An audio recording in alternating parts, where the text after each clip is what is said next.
మరి మా పెన్షన్ ఎప్పుడు ఇస్తారా అని అడుగుతారు.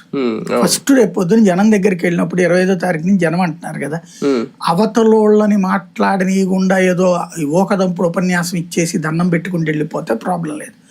ఇంటి దగ్గరికి వెళ్ళి మీదంతా బాగుంది కదా, నిన్న అక్కడెక్కడో మీరందరూ మన ప్రభుత్వం వచ్చాక ఈ 2 ఏళ్లలో సంతోషంగా ఉన్నారంటే చప్పట్లు కొట్టండి అంటే తెలుగుదేశం కార్యకర్తల మధ్యలో అక్కడక్కడ కూర్చోబెట్టారు. వాళ్ళు చప్పట్లు తప్పించి ఒక్క జనము అది మామూలుగా డ్వాక్రా గ్రూపుల్లో డబ్బులు తీసుకునేటటువంటి వాళ్ళే చప్పట్లు కొట్టట్లా.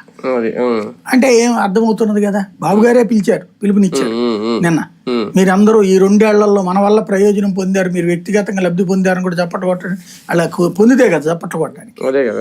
పెన్షన్ అయ్యి అన్నారు, పెన్షన్ నువ్వేంది ఎవడున్నా ఇస్తున్నాడు, ఇదంటూ ఏం చెప్పింది చేస్తావు నువ్వు, అది చేయలేదు కదా. ఇప్పుడు ఇంకోటి రెండోది ఏంటిది, వీళ్ళందరూ అడిగేటటువంటిది ఎక్కడికి పోయినా సరే పెన్షనే.